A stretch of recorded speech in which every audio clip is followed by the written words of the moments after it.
The next 10 minutes we'll be moving stuff back and forth from one end to the other here. But,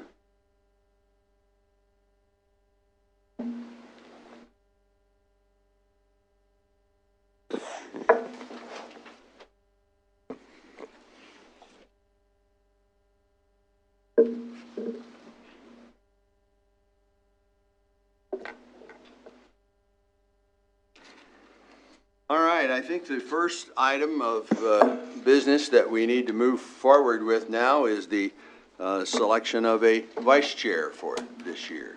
Point of clarification, if Yes, I sir. may, Chairman. I noticed that one of our student regents had to leave early. She's sick, and I noticed that Regent O'Connor is not be able to be here. Does her vote count in proxy, or do you have to be present to vote?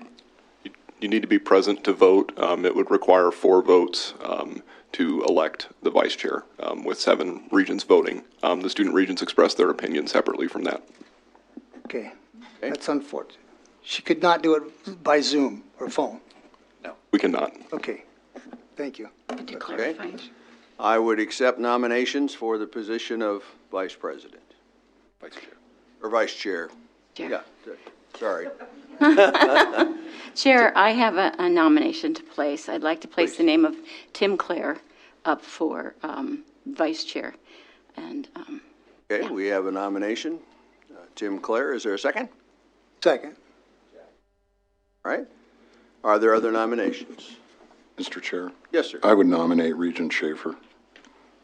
Schaefer, is there a second to that? Second. Second? All right. Then we have 2 nominations, and so need to look and see where we are and what we need to do here. So we do this by little things you've passed out here, right? Every one of the elected regents should have some little blue tabs here. And we would ask that you cast your vote, and we will pick those up, count them, and be back in touch with you shortly. As Regent said, Ferris said, Section 1.2 of the standing rules provides that when there's more than one nominee for the office, elections are conducted by secret ballot. There are blue sheets before the elected regents to record your vote, and yellow sheets in front of the student regents to collect your student opinion. Shelley, Harold, and I will collect the ballots and count them, and the number of votes will be entered into the minutes for each candidate. And if you misspell the last name, you know, your vote won't count, so. But I think it's okay. Fairly simple.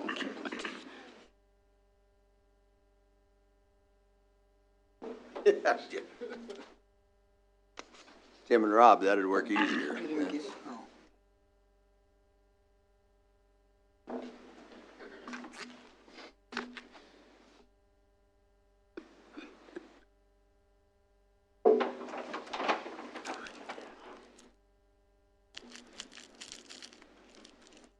While we're getting our mechanical work done here, let me just let you all know that you'll recall, I asked for some preferences from each of you about committees, and I think everybody responded to that.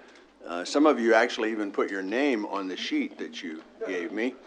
Others, it took a little more work to figure out the handwriting and figure out who that was responding, but we have it, I think, pulled together now. So the first major job that I have today is to go ahead and make those committee assignments, and so our goal will be to get that done, and by the 1st of next week at the latest, we hope then to have everything out so that y'all will know what committees you're going to be on when the next meetings. Okay, Mr. Secretary. The results of the ballots are the student regent opinion is 3 votes for Regent Clare.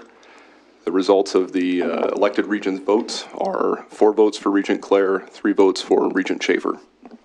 Okay. And we declare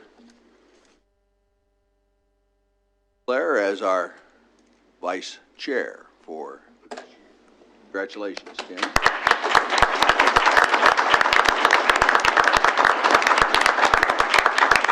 Alrighty. I think we are at the point now where our bylaws require that we do hold a hearing whenever there's an amendment to our bylaws or standing rules. And so we have an, excuse me, we have an amendment to the standing rules relating to Section 5 and improvements to the public comment period. In the past, we have allowed 5 minutes maximum for someone who comes to either speak on an item that is not on the agenda, on today's agenda, or is on the agenda. We try to separate those. And it had also spelled out that we had a maximum limitation of 30 minutes. So basically what this is doing, it's removing the maximum limitation and dropping the time from 5 to 3. So we're just simply saying we're going to have 3 minutes, and we're not going to put a stop point of 30 minutes on it. We'll allow it to go as long as people are here that want to be heard on what we're doing. So is there anyone present who wishes to be heard on this matter today?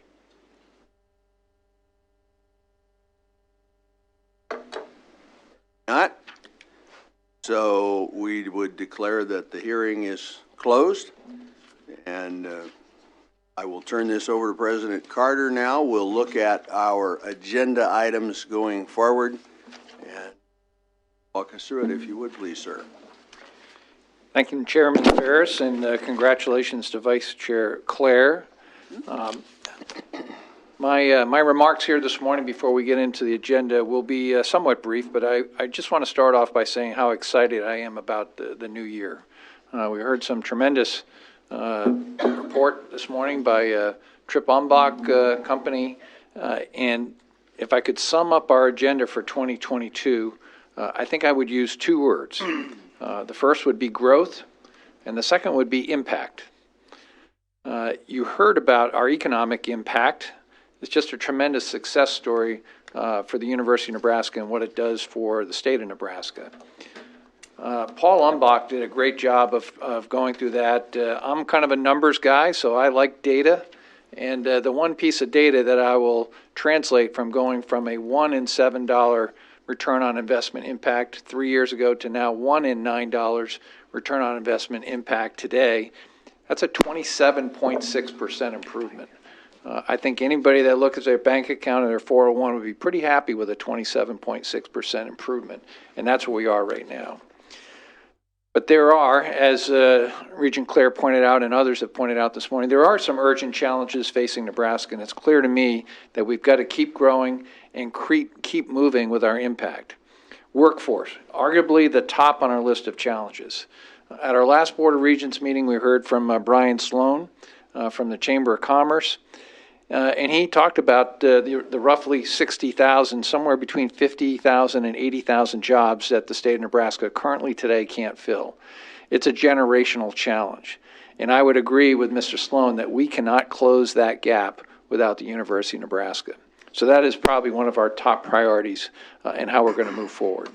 We know many of these jobs are in healthcare, particularly in the rural parts of our state. Just consider that 14 Nebraska counties don't have a primary care physician today. With workforce shortages like that, rural Nebraskans can't get equal access to quality health care. And when our rural communities can't thrive, Nebraska can't thrive. We also have shortages in STEM fields, computer science, engineering, and technology. Agriculture. It is still our state's #1 industry, and we, as a land-grant university founded now some 153 years ago, know that. More important than ever as we face the question of how we feed a growing population. Public health. We've lived through 2+ years now of COVID-19, and are we going to be prepared for what the next pandemic might be as we go from pandemic to eventually an endemic? National security. The reality is there will always be those who want to harm us as Americans. Nebraska is helping to lead the fight against terrorism, but that work will never end, and it'll continue, and we want to be a partner in that. So how will we solve these very urgent, complex, very significant challenges? And again, those two words, by growing and having impact, and doing that by working together. In 2020, we rolled out our 5-year strategic plan for the university system, developed through input from this board, our chancellors, faculty, staff, student, and partners across the entire state. We said that our plan would be about action. And I'm here to tell you today, at the beginning of 2022, after 18 short months from when we rolled that out, it's remarkable to reflect on what we've accomplished, from the launch of Nebraska Promise, to our 2-year tuition freeze, to our historic deferred maintenance initiative made possible with a partnership with the state, to the launch of a new rural prosperity initiative, and so much more. What's even more remarkable is that we achieved all of that while facing the pandemic head on. Becoming one of the first institutions in the country to reopen and staying open, as we've already discussed at length about that economic impact, but also while doing this and keeping our faculty, staff, and students safe during the height of this pandemic. It's a great credit to the commitment and ingenuity of our entire faculty and staff. We also said that our 5-year strategy would be a living document, something we would evolve in real time as the needs of our students and state evolved. So this year, we're going to be taking another look at our plan, the goal for a University of Nebraska Strategy 2.0. And that highest focus is going to be on student affordability. If we want to solve our workforce challenges, that starts with making sure every qualified student can access a University of Nebraska education. Affordability will be key to future enrollment growth and workforce development. Working closely with chancellors on strategies to grow enrollment on campus and to our outstanding online programs from within Nebraska and outside of our state's borders. We're going to have a stronger focus on expanding internship opportunities for our students. We've been talking about internships since the day I got here. This is the year that we're going to put that rubber on the road and make internships work. Whether we get state dollars for it or not, I am committing to everybody through our chancellors that we are going to make internships for our students with the business community work. Partnerships with public and private partners. We are exceptional at this already, and we will continue to get better. Continued research growth building on major successes, like UNL's recently announced $51 million National Science Foundation to advance subatomic physics work, with a focus on key strengths like agriculture, cancer and public health, national security, and biomechanics. I'm very excited about the ARPA proposals that we've brought forward. The chancellors and I will be testifying next week before the Appropriations Committee, and I'm excited about that for a chance to have our voices heard in front of the legislature. And finally, I really appreciate the board's support. We've worked exceptionally well together, going over some very tough challenges, and many of which we'll put on the table today. And I look forward to updating all of you, not only on the progress of our university, but where we're going to go forward on this legislative season and the years ahead. So now I'll turn it back to the chairman. All right, thank you, sir. We have been contacted by 4 people, I think, who asked to speak on topics that are not on today's agenda. I will call those that we have and ask you to come forward, if you would, please. I think we need to make a little motion to bring this into sync with where we're headed here. I move that the Board of Regents waive those portions of the standing rules which limit the total time period for public comment to 30 minutes for all speakers, and further move that each speaker shall be permitted 3 minutes to address the board. Thank you. Rob, is there a second? Second. Any question or discussion? Call the roll, please. Regent Cradaville? Yes. Regent Limbach? Yes. Regent Hemmer? Regent Ferris? Yes. Regent Pillen? Yes. Regent Schaefer? Yes. Regent Stark? Regent Whites? Yes. Regent Clare? Yes. Regent Kenny? Yes. The motion passes. Okay, we had 4 people, I think, who contacted us. Requires 24 hours notice in order to come and talk on an item that is not on the agenda. 2 of them, I think, at least have signed in. We'll see if the others might have snuck in but didn't sign in. Sheila Hubbard, are you here today, Sheila?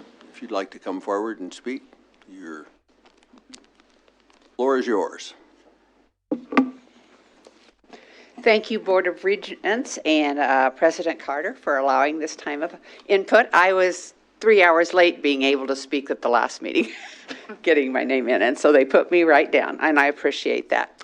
I am here to thank the university, which is my alma mater, for always having policies to increase diversity and inclusion and all of these things. But I am here today as a Nebraska Republican and a professional woman of faith to tell UNL Chancellor Dr. Ronnie Green how much I respect and trust his leadership for growing the university and making it the best university possible. And I really found out that it is even better than I knew.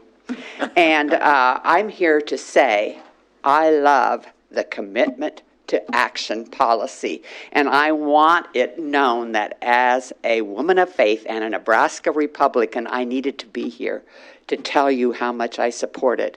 Because there are archaic ideas that have become barriers that are just sort of an undercurrent, even though we've had just wonderful positive policies to include diversity and inclusion.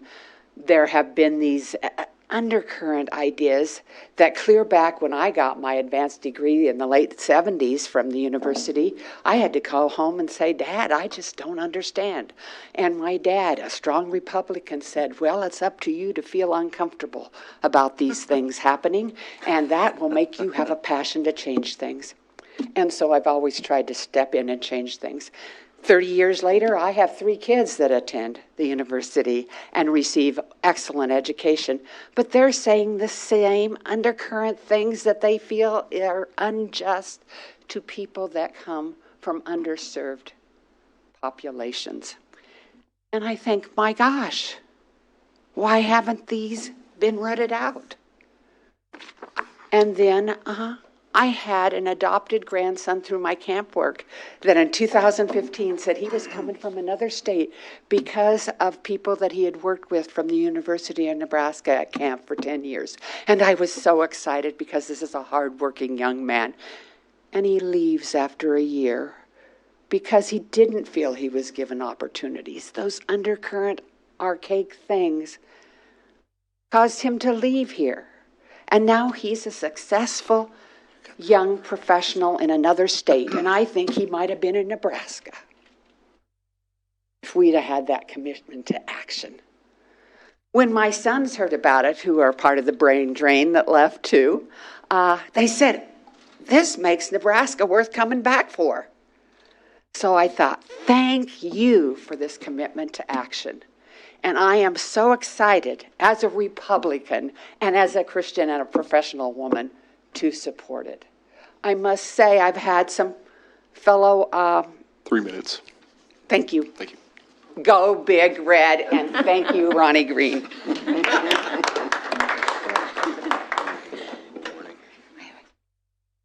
Okay, thank you, Sheila, for being here today. Todd Paczoza, did I get close on that? Morning. Thank you for letting me speak. My original intention was to come speak about mask mandates. After what I see up here, I don't think anybody believes in masks. Please extend this privilege right to our students. My son took a chemistry test last night, masked up. He's in chemistry now, masked up. Go to biology this afternoon, masked up. Please extend this to my student. This weekend would be a great time to do that. My other big topic would be the CRT. Thank you, Dr. Pillen, for your resolution on CRT. I think this is just a way to hide the way we really feel. There's racism, sure it exists, but it's not to the point at Nebraska. Racism isn't taught in a 3-hour class in a school. It's taught at home. My kids have never been tolerated to be that, and that's my job, not your job, to raise with the right morals and to get along with other people. We enjoy Cinco de Mayo, we go to Chinese restaurants, there is no racism in that case. And it's not your right or duty to teach my kid how to feel about other people. What you're doing, your theory, your CRT theory, is very racist, divisive, and just hatred. It's a terrible policy. In an article, Chancellor Green and President Carter said, that the resolution by Pillen and Ricketts is a violation of academic freedom. There's a very good black neurosurgeon called Ben Carson, Dr. Carson, and just last week he talked about this, about the Supreme Court decision comment made by Biden. And he says, we need a Supreme Court where we have the best candidates. To create the kind of situation in the highest court, college, in the land is really abominable and very detrimental to our freedoms.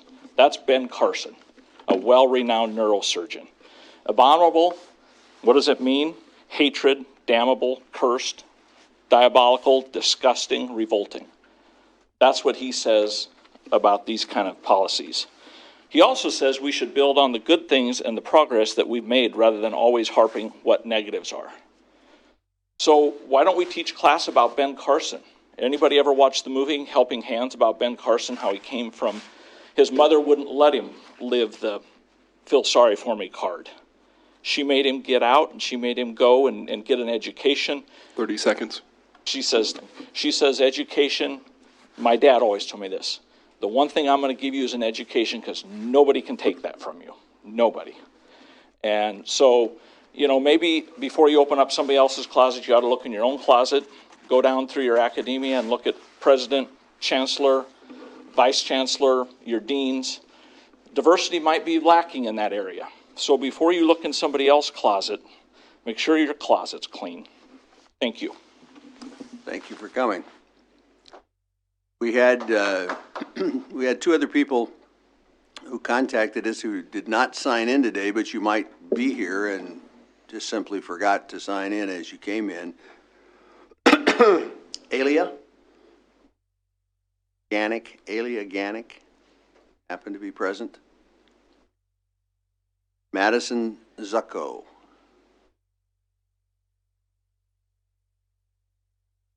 Not present. Okay. So I think those are the individuals that did contact us to speak on items that are not on today's agenda. Our standing rules also provide that anyone who wants to speak on an item that is on the agenda for action today, regardless of any advance notice, may do so. Each person wanting to speak will be given 3 minutes to make their remarks. Is there anyone here who would like to address the board on a topic that is part of today's agenda? If so, we will ask you to come forward, identify yourself, complete the sign-in sheet before you leave if you haven't already done so. I have some who have signed in, so let me just call those out, and then we'll see if there's anyone else who's here that hasn't signed in. Jonathan Drozda, correct?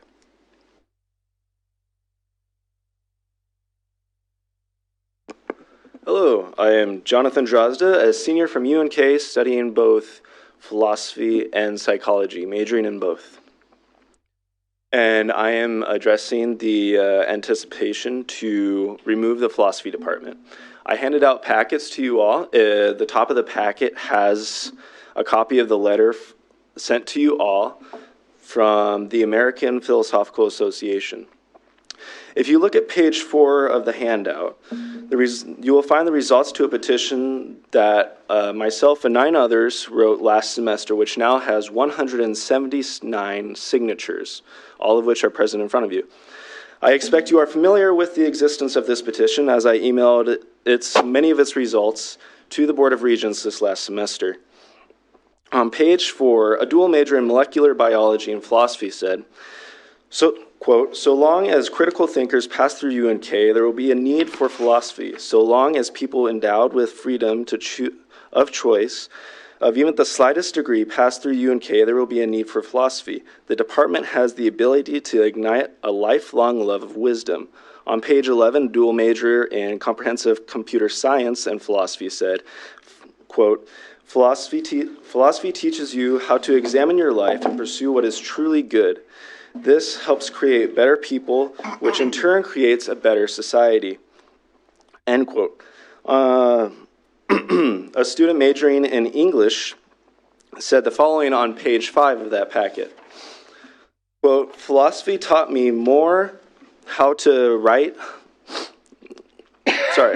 Philosophy taught me more how to be a strong writer than any English class I've taken at UNK, end quote. On page 16 of that packet, a UNK alumnus said, quote, "The philosophy department opened my eyes in a way which I believe no other department could," end quote. On page 24 of that packet, a music department faculty member said, quote, "I always know when students of philosophy are in my courses. They are astute, attentive, and serious, and they consistently ask the best questions of any student in class. It would be a serious loss to UNK if we lose this major," end quote. 30 seconds. Also on page 24, a member of the chemistry department said, who specializes in biochemistry, quote, I believe that for UNK to truly be a liberal arts institution, it must have a good philosophy department. We have a great philosophy department here. If we really want students to develop critical thinking skills, we should require philosophy as part of their curriculum. On page 31, at the end of the packet, you will see that there is a schedule for the philosophy club that was recently began, which one of the events actually has 7 faculty of UNK participating from 6 different departments. Thank you. Thank you for being here. Laurel Bain.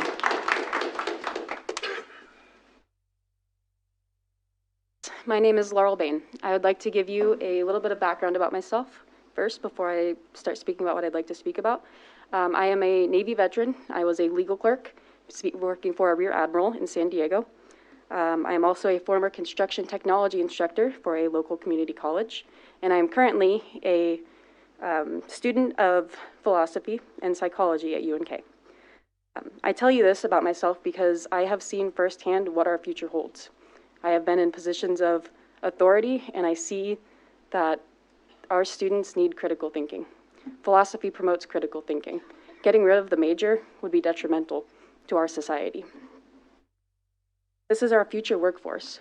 These are our family members, and these are our community. The programs that would benefit from philosophy aren't just philosophy students. Political science majors need philosophy. Psychology students need philosophy. History students need philosophy.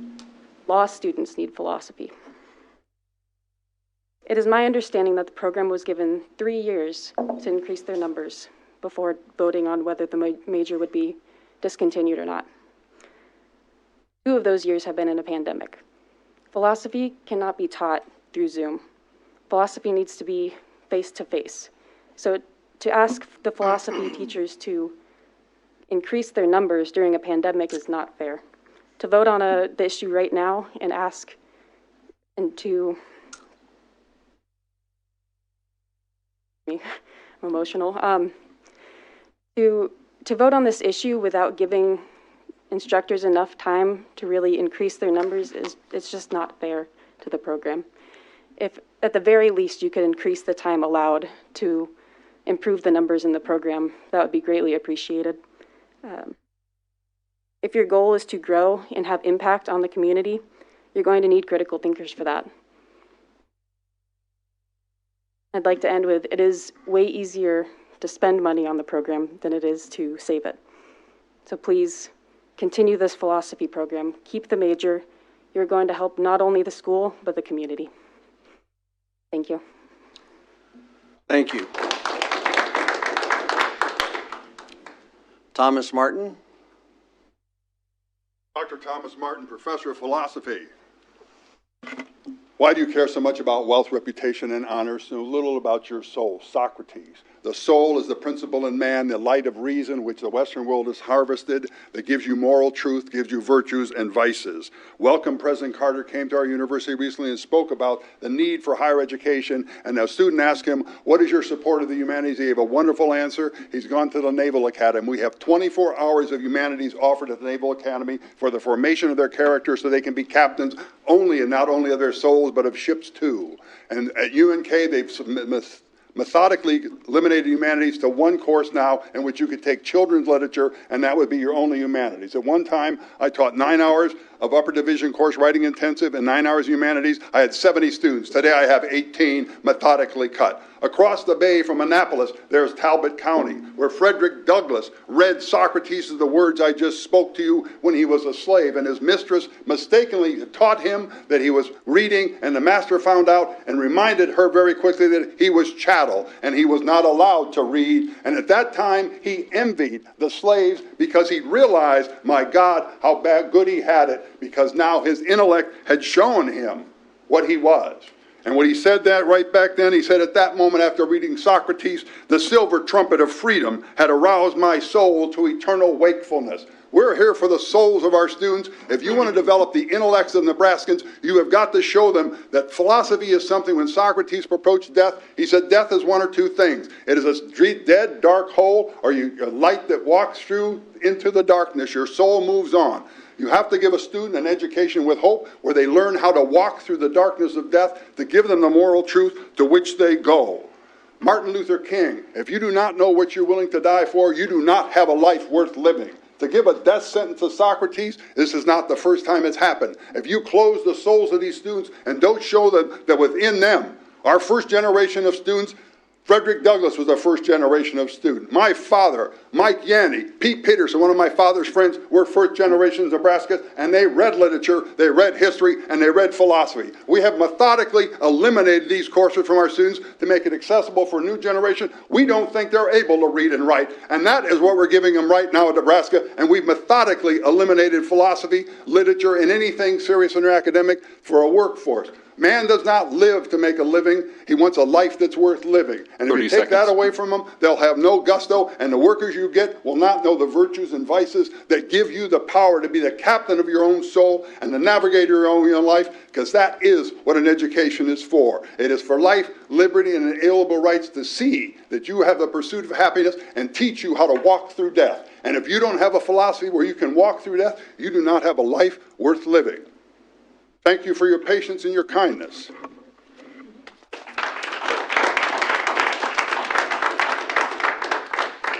Thank you, Dr. Martin.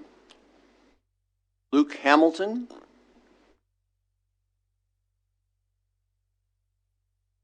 Good morning, and thank you for permitting me to speak to you today. Nebraska State Normal School at Kearney, Nebraska State Teachers College at Kearney, Kearney State College, and finally the University of Nebraska at Kearney. These are the names that have graced the institution that I have come to love over the past 7 years.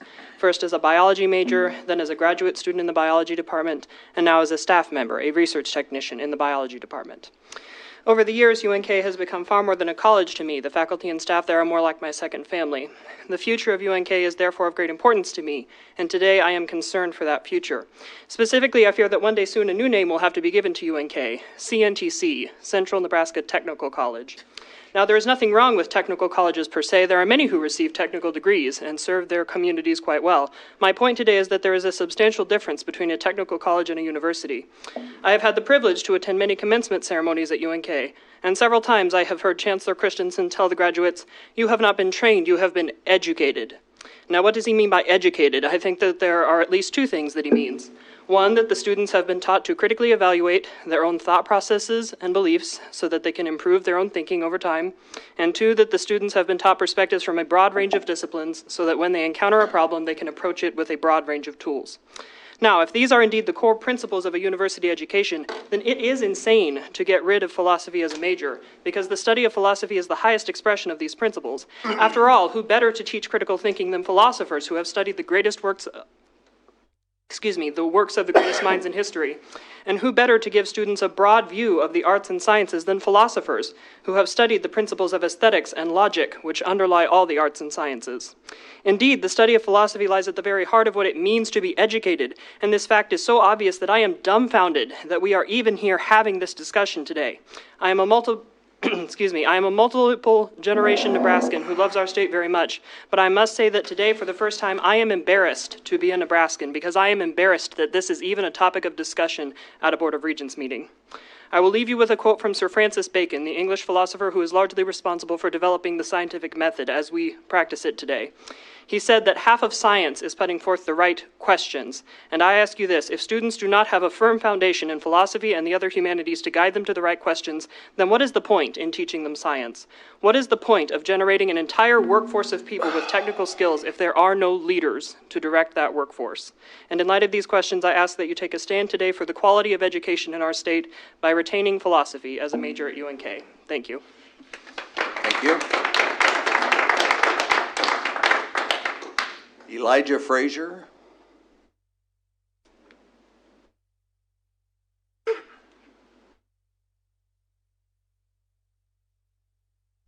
Good morning. My name is Elijah Frazier, and I am a senior at UNK, majoring in business administration and minoring in philosophy. And today I just want to urge you humbly to keep the major of philosophy at UNK going and alive and strong. Because here's the thing, as Dr. Martin kind of alluded to, we all want what is true, what is good and beautiful. We want to pursue those things. Those are the most fundamental desires of our heart. A good career that's successful, makes a lot of money, is fun and nice, but there's more to life, and we all know that, and you know that if you're true with yourself. Philosophy equips us with the critical thinking necessary to see these things that are good, true, and beautiful, the first step in moving and directing ourselves to these things and living them out in our lives. And I think it would be a shame to deprive students of a philosophy major because you're not allowing them access to this subject that forms them in a manner that enables them to pursue what is good, what is true, and what is beautiful.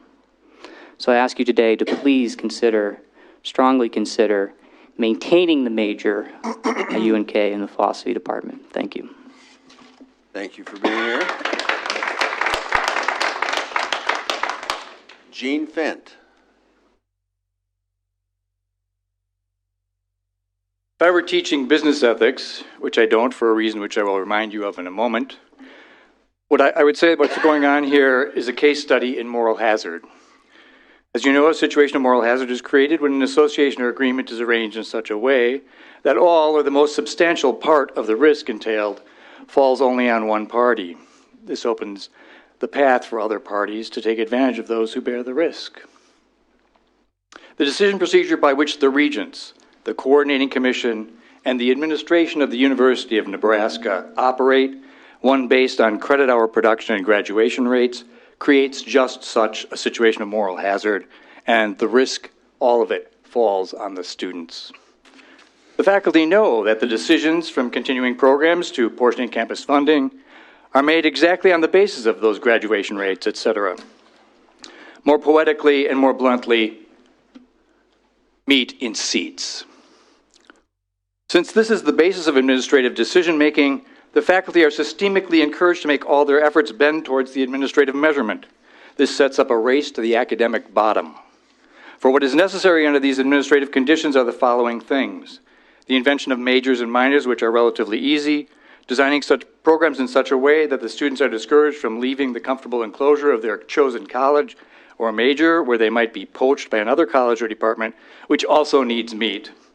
Thus, business, social work, and biology, for instance, all have invented and require an ethics course for their majors. None of these specialized ethics courses, however, require a general ethics course first, and all of them require the students to avoid precisely those faculty who spent a considerable part of their graduate education both studying and teaching ethics in favor of teachers who did no such thing. This sounds to some like a perfectly absurd educational arrangement. Kafka could not do better.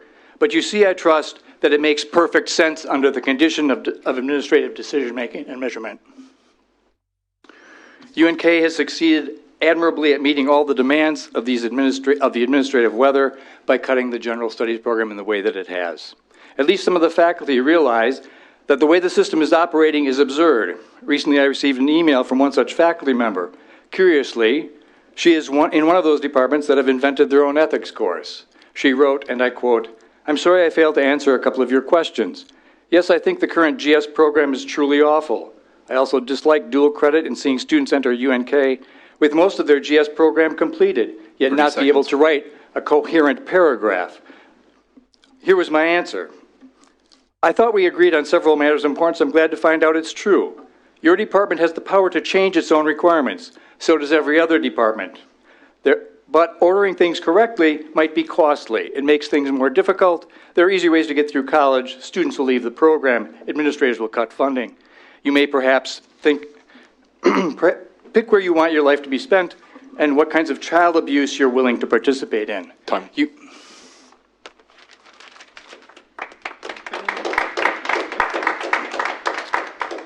Matthew Duffy.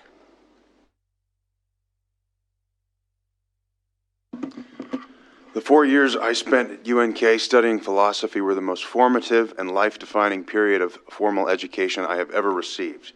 I owe my own profession as a Nebraska high school teacher almost entirely to the fire I caught as a student in this program.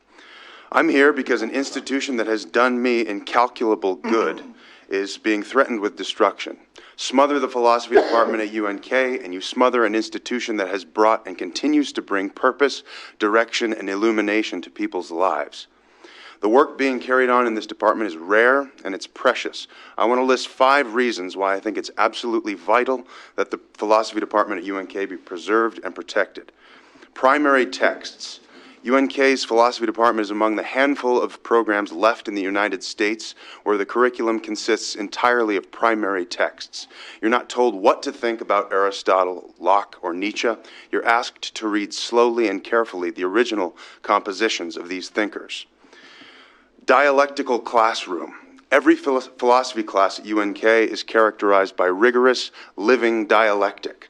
This pedagogical approach is as old as Socrates, and I've never seen this approach used with greater skill and facility than it's used by the professors at UNK.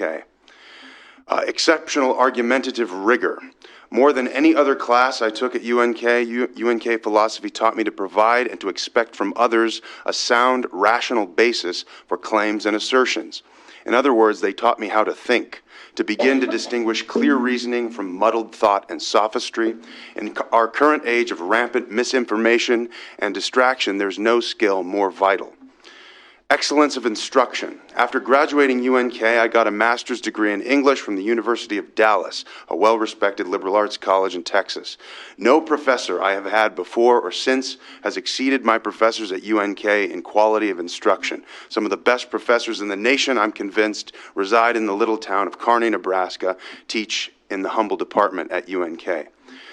5, existential relevance. The approach to philosophy taken by all the professors at UNK presupposes an intimate relationship between the life of the mind and the life well lived. Young people today are desperate for a sense of purpose and meaning. The education that the UNK philosophy department provides has never been more important than it is right now.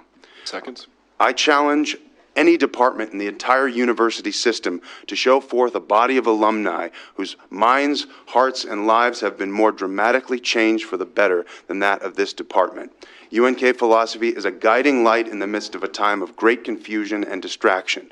With confidence in the goodwill and good sense of this Board of Regents, I plead with you, do not douse this light.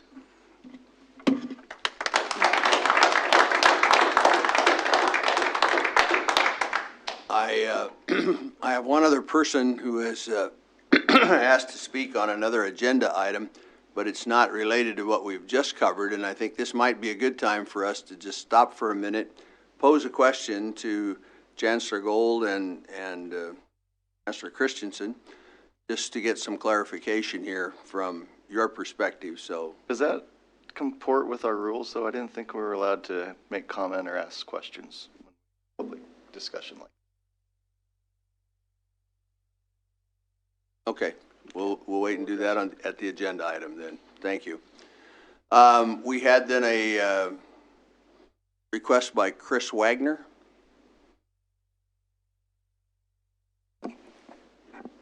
Morning. I'm Chris Wagner with Project Extra Mile, and I am here on behalf of 500 plus Nebraskans that are part of our coalition to ask you to not move forward with the 2 agenda items specific to alcohol. I just want to first actually give you kudos and the university kudos, because over the past 20 years, we have seen the cooperation that you've made and fostered with the city, with the bridge, seen a drop in binge drinking among your college students from 62% back in the late 90s to 35% in 2018. And that is just a huge success. And so I do want to thank you for that. But I also want to reference what President Carter said in his opening, the emphasis on growth and impact of the decisions that you make. And I would argue that while you may see growth in revenues from this decision, you will also see growth in binge drinking. You will also see growth in underage drinking. You will also see growth in alcohol-related crashes in the community. And so I would urge you to keep these policies in place because they really do work. And they are recommended by the U.S. Surgeon General and by a National Task Force on Alcohol Abuse. And then to just convey to you that we know that having alcohol at these events is going to lead to increased underage drinking. While you may have the best ideas in place to prevent these sales from occurring, I can tell you, we just worked with law enforcement in the Omaha metro area 2 months ago. 16% of businesses sold alcohol to minors using their ID that said they were under the legal age. In addition, individuals of legal age are able to purchase alcohol at the concessions areas and bring them to the seating areas where it is almost impossible to monitor whether or not they pass it off to minors in attendance. I would also say that the same applies to intoxicated individuals. We are the 4th worst binge drinking state in the country. The city of Lincoln is the 3rd worst binge drinking city in the country. And we're the 2nd worst DUI state in the country with over nearly 1.9 million episodes of drunk driving every year, almost the same as our population. So it's a serious problem, and having these policies in place helps. Thirdly, I would just argue that we do not need, as the university, we have the public support. We are nearing 400 consecutive sellouts without alcohol. We don't need this, and I would urge you to consider the other side of the coin when you're making these decisions. And I hope that you'll take a look at the materials I provided, that you'll postpone a decision today on this issue, and really think hardly about the implications for public health and safety, not only among your student population, but among the community. Thank you. Thank you. Is there any other person present that would like to speak on an item that is on the agenda for consideration later today that we've not heard from? Okie dokie. Then we declare the opportunity for public comment to be closed. We need to move forward now, first of all, with the consent agenda. As the name implies, the consent agenda is moved and voted on as a group, as opposed to the administrative agenda where we're going to take items individually, and we'll get back to this UNK philosophy thing when we get around to that one. So, unless one of my colleagues on the board wishes to pull an item from the consent agenda and put it on the administrative side, I would accept a motion to approve the consent agenda. I'd like to pull the military tuition so we could talk about it and say some words in support of that. Okie dokie. What's the number on that one, Rob, please? 11A2. A2. Mm-hmm. Okay. 2. I just want to talk about it. I just want to talk about it. But I think, don't we have to pull it to talk about it? We have to consider it on the administrative agenda then separately. Yeah, we got to do it that way. Pointing that out to me a minute ago. Correct. All righty. Then we have, do we have a motion for the consent agenda? I'll make it. I'll make it. We need to vote on... need to vote on the consent agenda. We have a motion from Regent Kinney. We need a second. It's pulled, yep. Okay. Well, then, the item that Regent Schaefer requested, we'll discuss that. We have a motion to move the other items. Is there a second? Second? Okay. Call the roll, please. Regent Limbach? Yes. Regent Hemmer? Yes. Regent Cradaville? Yes. Regent Ferris? Yes. Regent Pillen? Yes. Regent Schaefer? Yes. Regent Stark? Yes. Regent Whites? Yes. Regent Clare? Yes. Regent Kenny? Yes. The motion passes. All righty. All right, then Rob asked to comment a minute on item 11A2, so let's just stop and take a look at that one.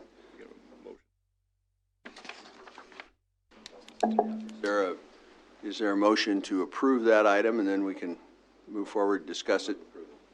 Okay. Is there a second? Second. Okay, motion and a second. Call the roll, please. Discussion. I'm just, wanted this poll just to, I think this is a great change, especially as we continue to try to draw, recruit, retain, and hopefully have talent retire here in Nebraska. Everything we can do regarding our military, this coincides with what's been going on with the legislature, where I believe it was 2 years ago, they made 50% of military retirement excluded from income tax here in Nebraska, and I believe that last year or this past year, it's now 100%. I think this coincides with that. Hopefully to continue to make Nebraska, as a state as well as the University of Nebraska, one of the most military-friendly places for folks affiliated with military to come, work, play, and hopefully retire and be a part of our communities here, and to also receive an education. So I'm really happy to see this come forward. I believe this came up through academic affairs, and I'm no longer on that committee, but good work. Thank you. Hey, thanks for the comments, Rob. Appreciate that. Any other comments on this item? Call the roll on the approval then of item 11A2. Regent Hemmer? Yes. Regent Cradaville? Yes. Regent Limbach? Yes. Regent Pillen? Yes. Regent Schaefer? Yes. Regent Stark? Yes. Regent Whites? Regent Clare? Yes. Regent Kenny? Yes. Regent Ferris? Yes. The motion passes.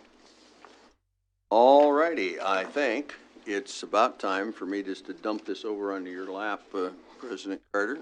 And We'll now consider the administrative agenda. We'll start off with academic affairs. The first item is item 12A1, which is approval of award of honorary degrees and awards. We'll discuss that in closed session and come back and vote on that after closed session. As such, item 12A2 seeks your approval to eliminate the Bachelor of Arts in Philosophy at UNK. Now, let me just say up front, program elimination for any of our programs, university system-wide, absolutely gives us no pleasure, and it has to be done carefully, thoughtfully, and that has been brought forward. Our programs must meet or exceed the Coordinating Commission for Post-Secondary Education Minimum Performance Standards, which is outlined in Commission Rule Number 4. Bachelor's degree programs are required to produce a mean of 7 degrees over the prior 5-year period. The monitoring report approved by the board on June 25th, 2021 noted a 5-year mean of 1.6 degrees, well below the CCPE threshold. Regrettably, the philosophy program failed to achieve the objectives set forth on the August 3rd, 2018 action plan, which would have brought the program into CCPE compliance. As such, elimination is certainly warranted in terms of a proposal, and that's what's on the table. In short, we can either take responsibility for these programs or have program elimination possibly forced upon us by the CCPE. Now, this item was reviewed by the Academic Affairs Committee, and I do recommend it for your approval. I think it's appropriate that we also clarify the fact that we are not stopping teaching that particular area. Is that correct, Chancellor?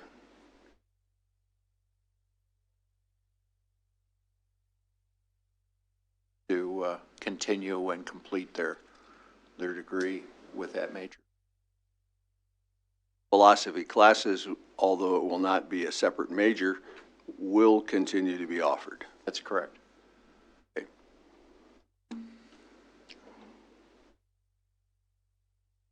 We have a motion? So moved. Second?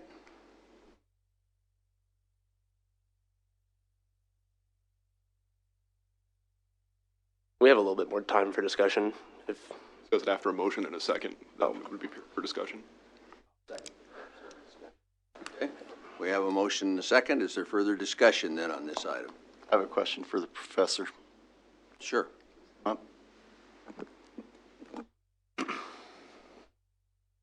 I appreciate your comments, and that was probably one of the most memorable things that I've seen as far as just people from the general public coming up. So my question to you is this.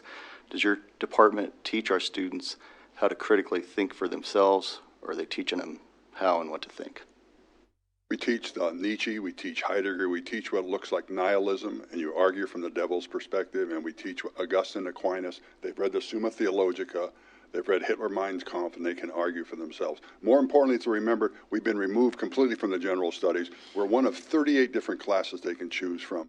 Before, when we were one of 4 choices, and I had 20 kids taking philosophy of religion. We were in Chesterton, and we were in Nietzsche together.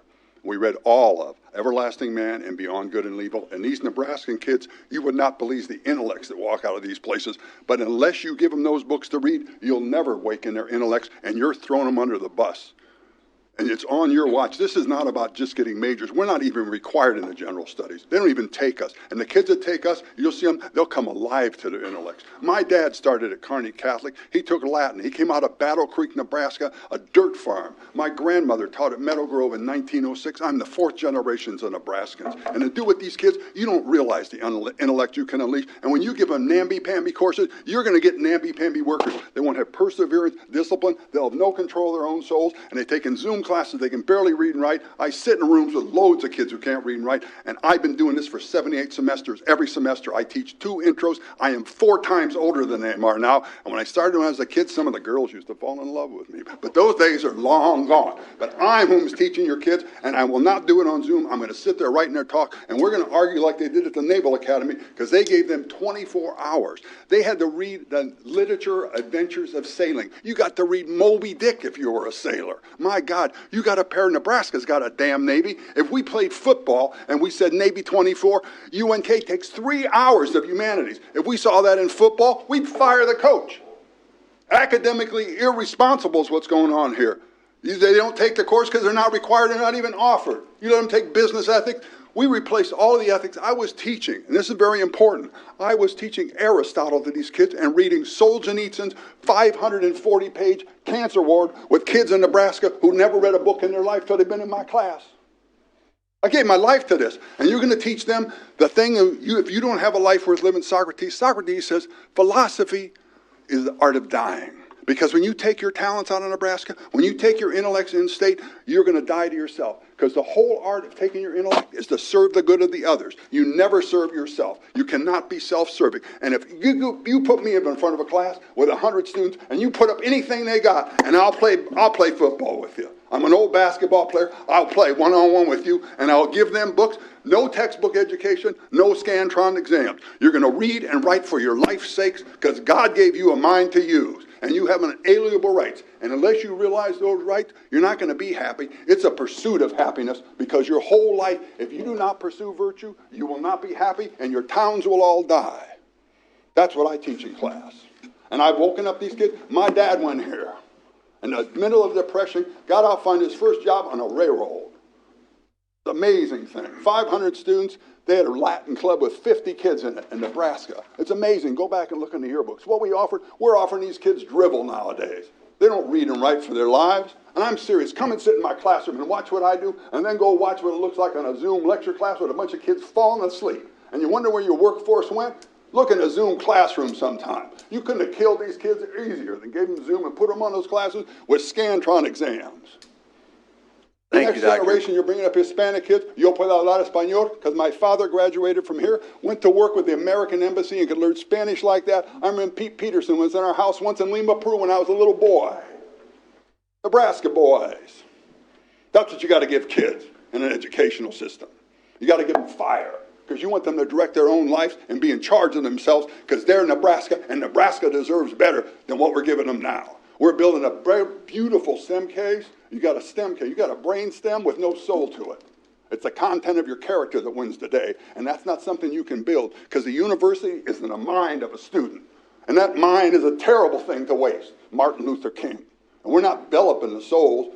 We're creating a workforce that's not workable, and you're seeing it in your own businesses. You tell me how many sound employees you find and how easy they are to find and why there's a brain drain. You have to give them a life worth living. But that's Socrates. That's not Tom Martin. I was a D student, failed out of school, but I played basketball. Damn, I could play basketball. Got a Bill Walton jump shot. You'd have loved to see it. I can barely walk. I got my braces on now. I teach till I die, but they're getting me in my philosophy department, which means the reason we don't have the major, they didn't put us in there. If you put us in there and compete with the rest of them, the years we did that, I had 11 graduates 10 years ago. I had 70 kids in class. Today, I got 18 in one class with nobody because they eliminated us. The kids are taking kitty lit instead of intro to philosophy. You could have read Aristotle when you're 18. You could have read Cancer Ward, won the Nobel Prize in literature. You never read a book in your life, and now you're reading Solzhenitsyn. My God, you want that when you're a kid? You're darn right you did. Thank you, Doctor. Appreciate your comment and your enthusiasm. It's not mine. Philosophy gave it to me. I have a question, too. Other comments? I have a question. I'd like to know why the lack of students. Is it because of the requirement, or it sounds like there was a lot of students and now there's hardly any? We have 3 hours of humanity. Doctor, this is not a debate. We're not asking you the question. Okay, You can sit down sorry, now. Sir. Sorry. Maybe Doug, you want to answer that? Well, I think the first thing you need to understand is that the general studies, and Professor Martin is passionate. I have great respect for him. Good and decent man.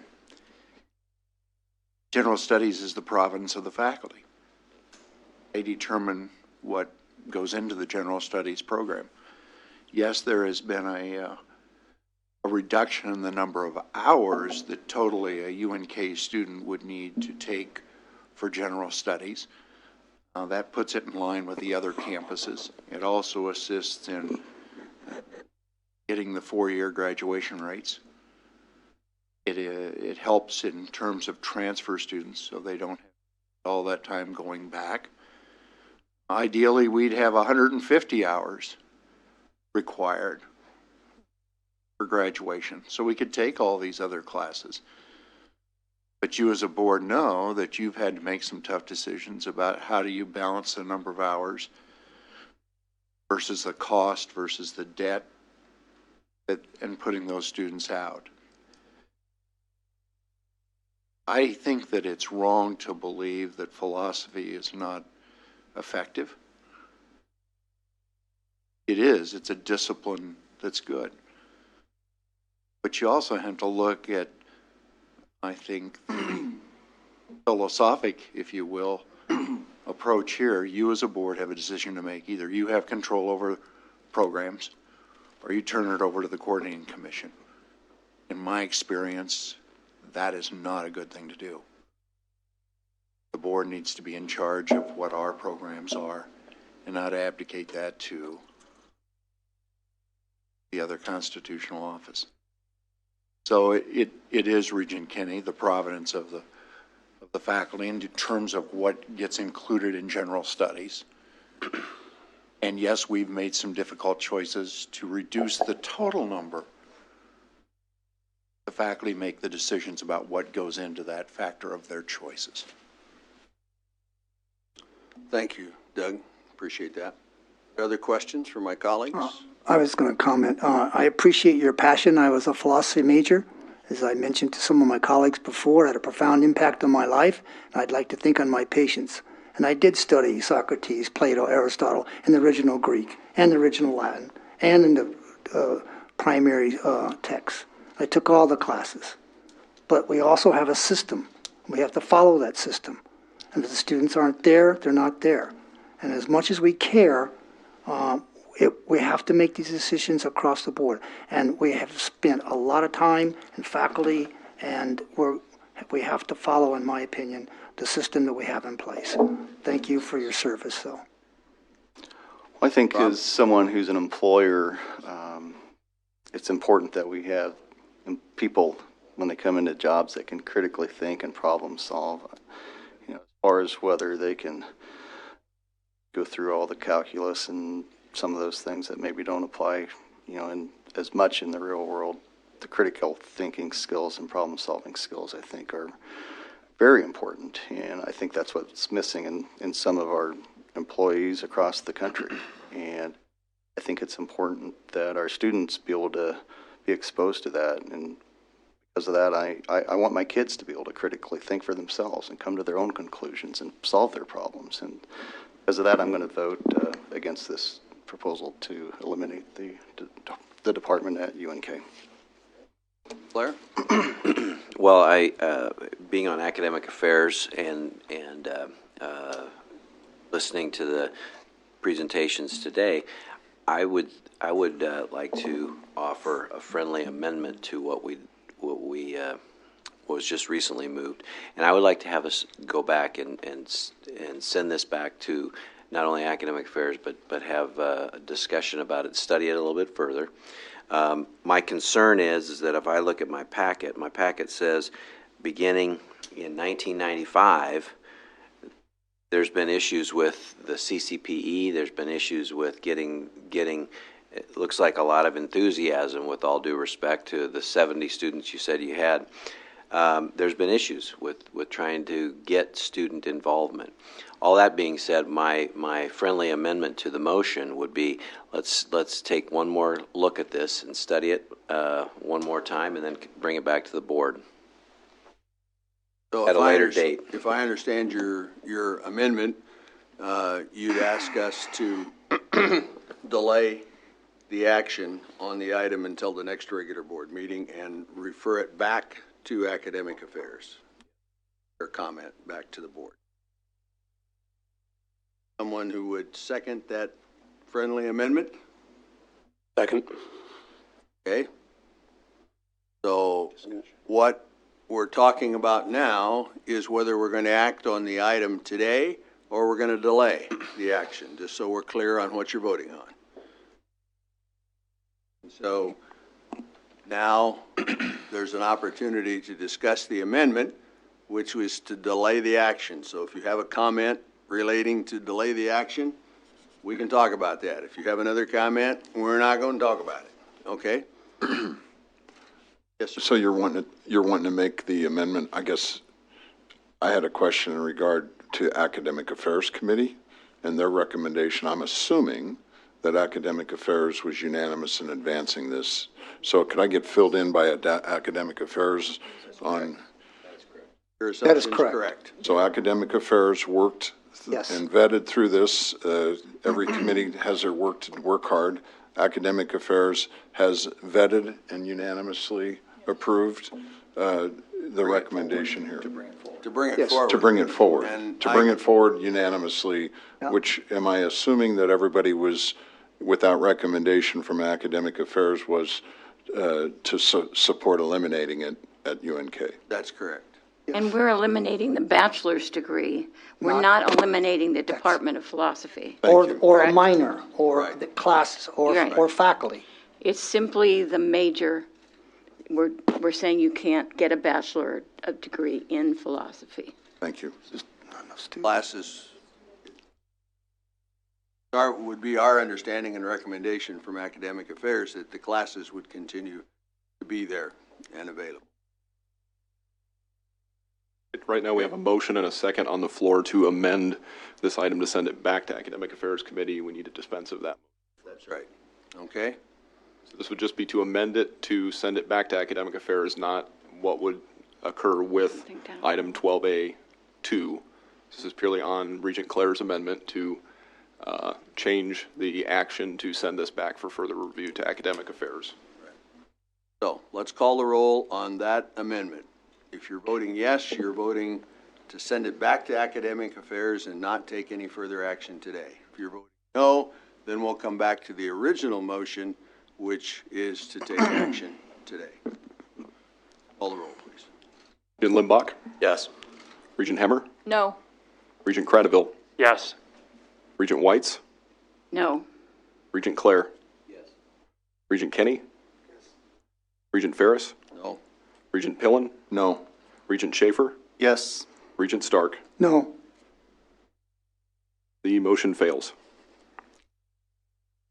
Okay, so now we're back to the original motion, is to accept the recommendation, and we are, again, as Regent White has pointed out, we are eliminating the major. We are not eliminating the department or the classes. Call the roll on that motion. Can I pose a question? So going into this, my understanding was that, going back to what Chancellor Christensen was saying, that if we didn't act on this, the CCPE would come in and act on it for us. Also in the wording, I heard possible. They could possibly come in and eliminate this if we choose not to. I guess I kind of want to have a conversation as to what goes into that possibility. Is it going to happen or is it not going to happen? Because I think that's a key thing to consider with this. So I'll ask Dr. Gold as our Executive Vice President and Provost to talk about that process. Thank you. So this would be reviewed by the Education Committee of the Coordinating Commission. And given the number of majors, again, underscore what was just said, we're not talking about the department, the courses, or the minor. We're just talking about the major. But this does not meet the thresholds for the Coordinating Commission, and it is likely that they will act. Of course, they're an elected body as well, and they're subject to deliberation and input. But the experience has been that they will act. Going back to that, just with what Chancellor Christensen said, I think this comes back to board responsibility and accountability. We have the pleasure of making a lot of easy decisions around here, I think, and this, unfortunately, is not one. Not the first to say it. I'm not going to be the last to say it. This isn't easy. This is very, very difficult. But this is accountability. This is in our realm of responsibility, and we're not going to make somebody come in and do that for us. So I think this is something that we just have to hold ourselves accountable to. Other comment? All right, remind you what you're voting on. The original motion was to accept the recommendation and to remove the major. Regent Cradaville? Yes. Regent Limbach? Yes. Regent Hemmer? Yes. Regent Schaefer? No. Regent Stark? Yes. Regent Whites? Yes. Regent Clare? Yes. Regent Kenny? No. Regent Ferris? Yes. Regent Pillen? Yes.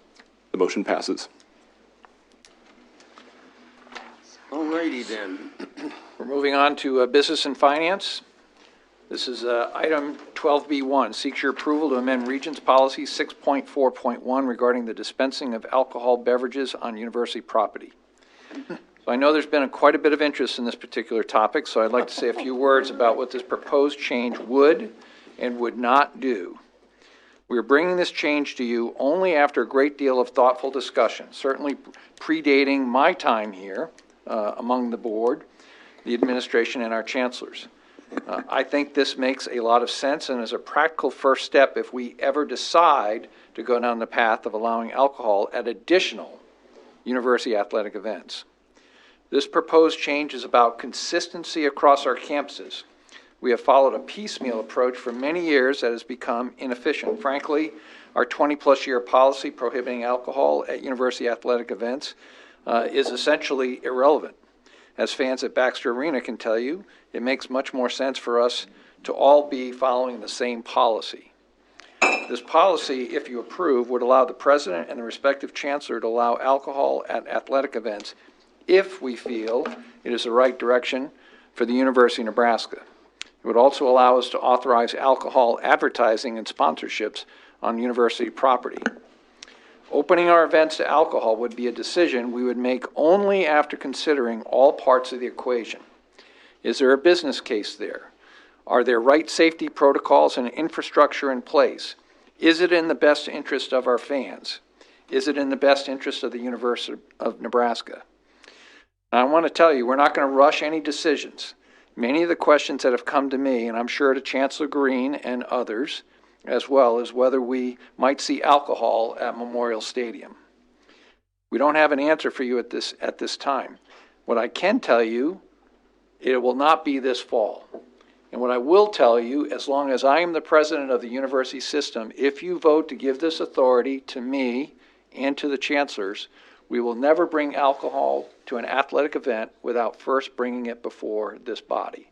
That includes Pinnacle Bank Arena, Haymarket, and Memorial Stadium. So even though you may approve to give me that authority, I am committing to you that I will not abuse that authority without bringing it back before you. So I think that's important. What this proposed change would do is create consistency and flexibility for us to move forward when and if we decide to do so. This item was reviewed by the Business and Finance Committee, and I recommend it to you for your approval. Okay, I'm looking for a motion to approve item 12B1. Second? Okay, we have a motion and a second. Are there any questions or discussion? I've been asked, President Carter, by a number of people if this discussion about the wrestling, which is a separate item we'll consider. Separate item, but Right. Is that a thing that was requested by the Big Ten? Is that where that came from? Correct. And that's not a part of what we're voting on here. We're going to come back to that. That's a separate item that we'll vote on. Okay. I would just, I'm in support of this. I believe the university, I think, really has a tendency to sometimes over-regulate, and I'm a strong believer in treating adults as adults and let them make their own decisions and govern and their behaviors accordingly. But I think it's time we do this and move. Mr. Chairman? Yep. Yeah, I guess a question, would you be able to bring me up to speed on where we're at in terms of alcohol policy in the auspices of One Nebraska? All campuses the same, because it's a little inconsistent, I think. So I agree. Where are we at today? Yeah. UNO, UNK, NCTA? So today we do serve alcohol at Baxter Arena for hockey and basketball games at UNO. Both men's and women's basketball games and hockey? That's correct. How about the new baseball and softball stadiums? Correct. They are served there as well. This would at least bring us into a consistent policy across the campuses where any change to what we currently do, as I just said, especially at UNL, where we have not had alcohol previously, we would bring back before the board.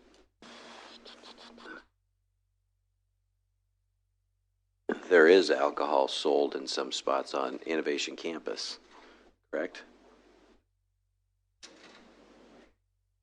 Let's make it also clear there's alcohol being consumed all over campus, especially on game day. And to not recognize that is We're talking about naive. sporting events, not just on campus. Yep. So in follow-up to your comment, Regent Claire, yes, we do have a commercial side on Innovation Campus, the Mill, that does serve alcohol under license requirements.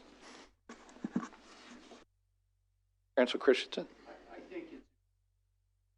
I think it's important, though, to clarify that alcohol is prohibited on state property, except whoever's the administrator of the building or the facility can give a one-time or can give permission. And so you may see that there would be a holiday reception in one of the buildings where you would have donors in. There's a form, there's a process where you review, are there minors, is there food going to be served, cost, those sorts of things. Those are done in Regent Claire. That happens not every day, but across the university perhaps.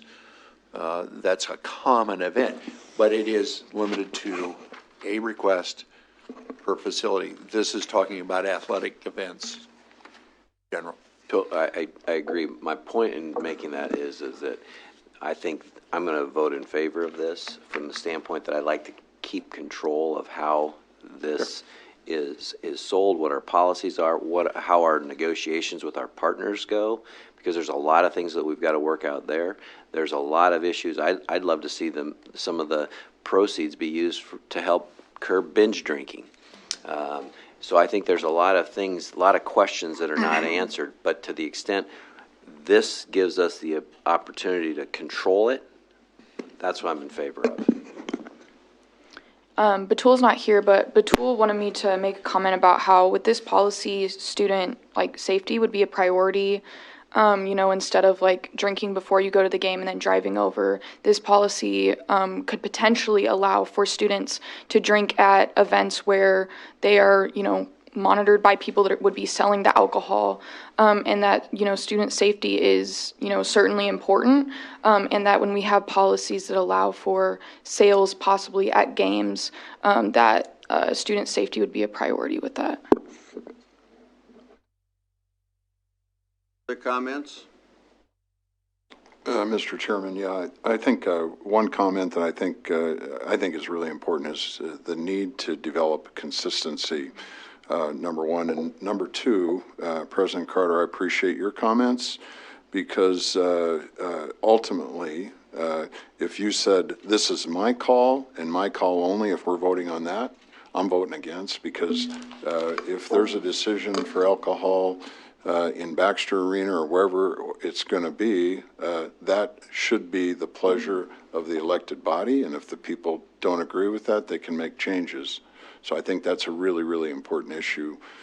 So I'm supportive of moving forward and that we learn more and have further discussions. But if there's going to be a move, I believe this body should have a public vote. I concur with Regent Pillen's comment. And as I said, that would be my commitment to all of you while I'm in this position. That comment puts me in a different position than I would be without it. Any other comments? We have a motion and a second and a secretary who's just itching to call the roll. Got a rash. That's his beard itch. That's his beard itch. Fire away. Regent Hemmer. Yes. Regent Creneville. Yes. Regent Limbach. Yes. Regent Clare. Yes. Regent Kenny. Yes. Regent Ferris. Yes. Regent Pillen. Yes. Regent Schaefer. Yes. Regent Stark. Yes. And Regent Whites. Yes. Motion passes. All right, and if I may interject into something here, since we've been here for the last 2.5 hours, some of us anchored to the seats that we are currently occupying, I'd like to propose that we take a short 7-minute break and allow you the opportunity to use the facilities, and then we will move forward. That's great. We'll reconvene in 7 minutes.